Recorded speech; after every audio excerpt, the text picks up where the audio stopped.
Hello everyone, আসসালামু আলাইকুম। Welcome back to my channel. আশা করছি সবাই আল্লাহর রহমতে বেশ ভালো আছেন। আমরাও আপনাদের দোয়ায় আল্লাহর রহমতে বেশ ভালো আছি। সকালবেলা বাবু খেলাধুলা করছে, তো তার জন্য আমি এখন একটু সেরেলাক রান্না করে নেব। তো যেটা আমি হোমমেড বাসায় বানিয়েছিলাম যে সেরেলাকটা, তো অনেক আপু জানতে চেয়েছিলেন আমি কীভাবে সেরেলাকটা রান্না করে বাবুকে খাওয়াই।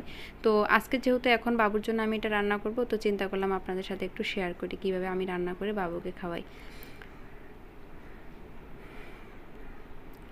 এই সেরেলাকটার ভিডিও আমি কিভাবে বানিয়েছি এটা কিন্তু আমার ডেসক্রিপশন বক্সে আমি লিঙ্ক দিয়ে দিব, আপনারা চাইলে কিন্তু দেখে নিতে পারেন আমি কিভাবে এটা রান্না করে বাবুকে খাওয়াই।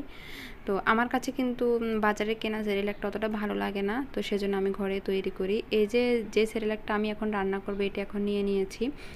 এখানে কিন্তু আমি 3 রকমের বাদাম, 3 রকমের চাল, তারপরে গম, ভুট্টা, মনে হয় 15 থেকে 16 পদ জিনিস দিয়ে আমি এটা তৈরি করেছি বাবুর জন্য। তো এটা এখন আমি রান্না করে নিচ্ছি। আমি বাবুকে 2 বেলা খাওয়াবো, তো সেজন্য আমি এখানে 2 চামচের মতো নিয়ে নিয়েছি। এটা রান্না করার পরে অনেকটা হয়ে যাবে। এটা যখন ফুলবে তখন এটা কিন্তু ডাবল হয়ে যাবে। তো এটা আমি এখন নিয়ে নিয়েছি 2 চামচের মতো করে একটা পাতিলের মধ্যে।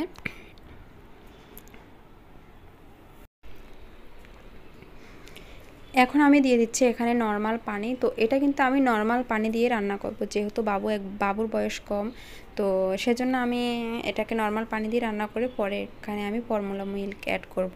তো ডক্টররা কিন্তু বলে 1 বছরের নিচে বাচ্চাদেরকে গরুর দুধ না দিতে, তো আমি কিন্তু সেজন্য দিচ্ছি না বাবুকে গরুর দুধ এখনও পর্যন্ত। তো বাবুকে যখন আমি 1 বছর হয়ে যাবে তখন আমি তাকে গরুর দুধ দিয়ে খাওয়াবো রান্না করে। তো এখন এটা আমি নর্মাল পানি দিয়ে রান্না করছি। তো এখানে আমি পানি দিয়ে দিয়েছি পরিমাণ মতো করে। তো এটা ফুটার পরে এটা অনেকটা ঘন হয়ে যাবে। এটাকে এখন দেখে মনে হচ্ছে অনেকটা পাতলা। তো আমি এখানে সামান্য পরিমাণে লবণ দিয়ে দিয়েছি। তো ডক্টর কিন্তু নিষেধ করে বাচ্চাদের খাবারে, 1 বছরের নিচে বাচ্চাদের খাবারে লবণ, চিনি এগুলো অ্যাড না করতে। তো সেজন্য আমি কিন্তু এখানে চিনি অ্যাড করব না, তারপরেও কিন্তু ভালো লাগে না বিধায় সামান্য পরিমাণে আমি লবণ অ্যাড করছি এখানে। তো এটা কিন্তু আমি শুধু পানি দিয়ে আর সামান্য একটু লবণ দিয়ে এটা রান্না করে নিয়েছি। এটাকে আমি 7-8 মিনিটের মতো এভাবে রান্না করে নিয়েছি। যখন এটা গাঢ় হয়ে গিয়েছে তখন আমি চুলাটা বন্ধ করে দিয়েছি।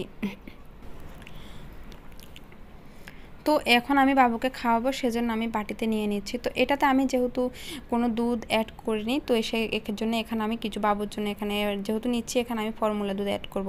তো এটা কিন্তু বয়ামটা দেখা যাচ্ছে ল্যাকটোজেন 1, আপনারা দেখতে পাচ্ছেন। তো অনেকে মনে করতে পারেন ল্যাকটোজেন 1 কেন দিচ্ছি, আসলে বয়ামটা হচ্ছে ল্যাকটোজেন 1-এর বয়াম। তো যেহেতু আমাদের বাসায় বাবুর জন্য বড় বয়াম নিয়ে আসে ল্যাকটোজেন 2-এর, তো সেজন্য বড় বয়াম ব্যবহার খুললে অনেকটা বাতাস ঢুকতে পারে, সেজন্য আমি ল্যাকটোজেন 1-এর বয়ামে কিন্তু দুধ নিয়ে নিয়েছি, অল্প করে নিয়ে ব্যবহার করি। তো এই যে আমি এখানে 1 চামচের পরিমাণ মতো দুধ দিয়ে দিয়েছি। তো অনেকে এখানে আমাকে জ্ঞান দিতে আসবেন যে আপু এখানে অনেকটা দুধ দিয়ে দিয়েছেন, বাচ্চার পেটে সমস্যা হতে পারে, এভাবে লিকুইড করে তারপরে দিবেন। তো সমস্যা নাই, আমি বাবুকে খাওয়াই, তো কোনো সমস্যা হয় না আল্লাহর রহমতে। তো সেজন্য আমি এখানে অল্প করে দুধ দিয়ে দিয়েছি। আর যেহেতু আমি যে সেরেলাকটা রান্না করেছি এটাও কিন্তু লিকুইড আছে, তো সেজন্য সমস্যা হওয়ার কথা না। তো এখন আমি দিয়ে দিচ্ছি এখানে খেজুর আর কিশমিশের সিরাপ। তো এটা কিন্তু আমি বাসায় তৈরি করেছি। তো এটাও কিন্তু আমি কিভাবে করেছি সেই লিঙ্কটা আমি কিন্তু ডেসক্রিপশন বক্সে দিয়ে দেবো, আপনারা কিন্তু চাইলে দেখে নিতে পারেন।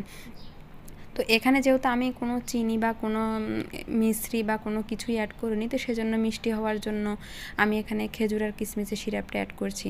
তো অনেকে চাইলে কিন্তু এটা রান্না করার সময় ব্যবহার করতে পারেন। তো আমার কাছে মনে হয় কি রান্না করাচ্ছে এটা এভাবে সোজাসুজি খাওয়ালে মনে হয় ভালো হবে, বাচ্চারা পুষ্টি পাবে। তো সেজন্য আমি এভাবে খাওয়াই, এটা আমার ধারণা এই আর কি।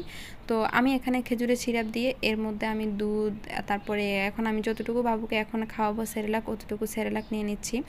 তো বাবু কিন্তু আমি যতটুকু নিচ্ছি ততটুকু খাবে না, একটু করে খাবে, যেহেতু ছোট বাচ্চা ও কিন্তু এখনও অতটা খেতে পারে না। তো তারপরও নিয়ে নিচ্ছি, যেহেতু এখানে আমি দুধ অ্যাড করে দিয়েছি বেশি করে, তো সেজন্য আমি ওই পরিমাণে নিয়ে নিচ্ছি। এখন কিন্তু ওদের